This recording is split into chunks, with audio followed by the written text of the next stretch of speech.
Nalalapit na po ang SONA ni Pangulong Bongbong Marcos at nangangahugnaw po sila ngayon kaiisip kung ano naman pong pambubudol, ano naman klaseng pagsisinungaling, ano naman klaseng mga pautot ang kanyang mga gagawin at sasabihin para magmukhang merong ginagawa ang kanyang administrasyon. So kung titingnan nyo sa nakalipas na 4 na taon, wala kang nakitang malaking infrastructure project na ipinagawa itong si Bongbong Marcos, bagkus lahat po ipinatigil.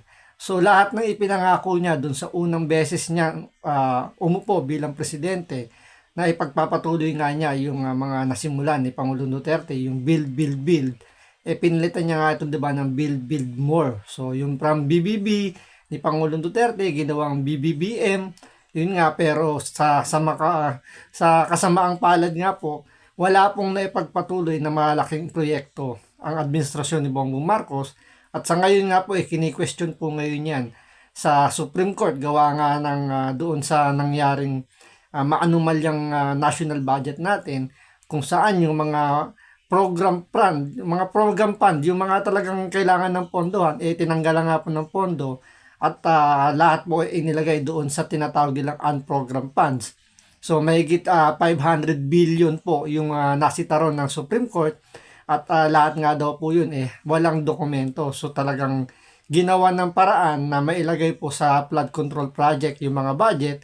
Kaya po ang nangyari ngayon halos trilyong piso po ang ninakaw po sa ating kaban ng bayan, at ito ay kinonsinti lang po ni Bongbong Marcos.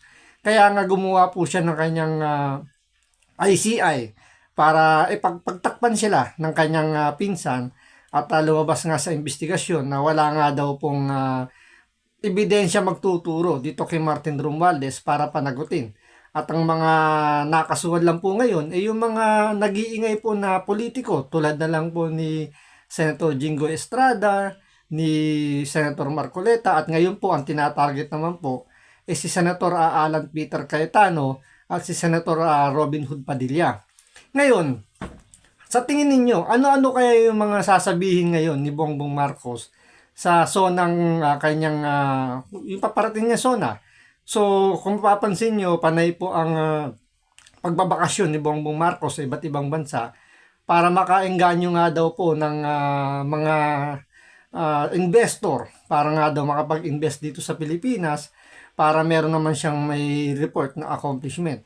Kaya po yung mga alipores niya ngayon, lalo na tong si Manang Claire Castro, talagang todo po yung pagpapapogi kay Bongbong Marcos para lang magmukhang meron siyang ginagawa sa kanyang pamamahala. So ito, pakinggan po natin si Manang Claire Castro kung paano po niya talagang ipalabas na ang kanyang boss meron pong tinatrabaho at sumusunod talaga sa, kumbaga, hindi ito yung typical na politiko na talagang nakapokus lang sa kanyang trabaho at hindi kailangan magturo ng ibang tao para iangat yung kanyang sarili. So ito, pakinggan po natin si Manang Claire Castro kung paano po niya papugiin itong si BBM sa nalalapit po na SONA. So ito, panoorin po natin, pero syempre bago ang lahat, kung hindi ka pa nakasubscribe sa Makapili TV, baka naman pwedeng pakipindot po muna yung subscribe button, at the same time palike na rin po na video, wala naman pong bayad dyan, kaya pindot na. So ito, pakinggan po natin si Manang Claire Castro.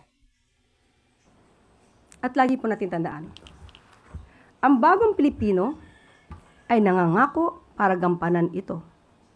Hindi para magpakitang gilas lang. Hindi rin nagtuturo ng iba para iligtas ang sarili sa pangakong napako. At dito na po nagtatapos ang... So, hindi daw nagtuturo ng iba para daw iangat yung kanyang sarili. Ganyan po ba ang personalidad ni Bongbong Marcos? Talaga bang hindi siya nagtuturo para iangat niya yung kanyang sarili? Hindi ba siya naghahanap ng damay para man lang maiiwas niya yung sarili niya sa mga kinakasangkutang issue ng kanyang administrasyon? So, sinasabi nga ng marami na itong si Bongbong Marcos mas masahol pa nga daw po ito kay President Pinoy, na ang hilig ng ituro kapag nasa alanganin yung kanyang mga desisyon, ituturo niya yung mga nakaraang administrasyon para palabasin na kasalanan po ng nakarang administrasyon yung mga problema ang kinakaharap po ng ating bansa ngayon. So ito, pakinggan po natin, throwback tayo. Kung totoo bang itong si Bongbong Marcos ay hindi nagtuturo para lang iangat yung kanyang sarili, para lang makapagyabang ba, so hindi niya kailangan gumamit ng ibang tao para maiyabang kung ano yung mga nagawa niya. So tapakinggan po natin, kayo po ang humusga kung hindi po ba nagtuturo ng ibang tao itong si Bongbong Marcos para iangat yung kanyang sarili. Ano, kung hindi ko sinabi yung sinabi ko sa SONA, wala tayong pinag-uusapan na ganito. I'm the one who exposed all of this. And I'm the only one that has started to do anything about this. Bakit? Ang mga nakaramba na Pangulo, may nakita ba kayong ginawang ganon? Meron ba silang kinulong? Meron ba silang finish na? O, di ba? Walang tinuturo dito si Bongbong Marcos. Sarili niya lang, ibinubuhat niya yung kanyang sarili. Kumbaga dito sariling bangko niya binubuhat niya. Hindi niya kailangan mangapak ng ibang tao. Hindi niya kailangan magturo ng ibang tao para iyabang kung ano yung mga nagawa niya. Tama nga naman, kung hindi niya sinabi, yung mahiya naman kayo, hindi natin malalaman kung sino-sino yung mga involved sa flood control project. So tama naman dito si Manang Claire Castro, hindi po talaga nagtuturo at hindi po nagyayabang itong si Bongbong Marcos para iangat yung kanyang sarili. Finish na account? Meron ba silang mga investigation na ginawa? Wala.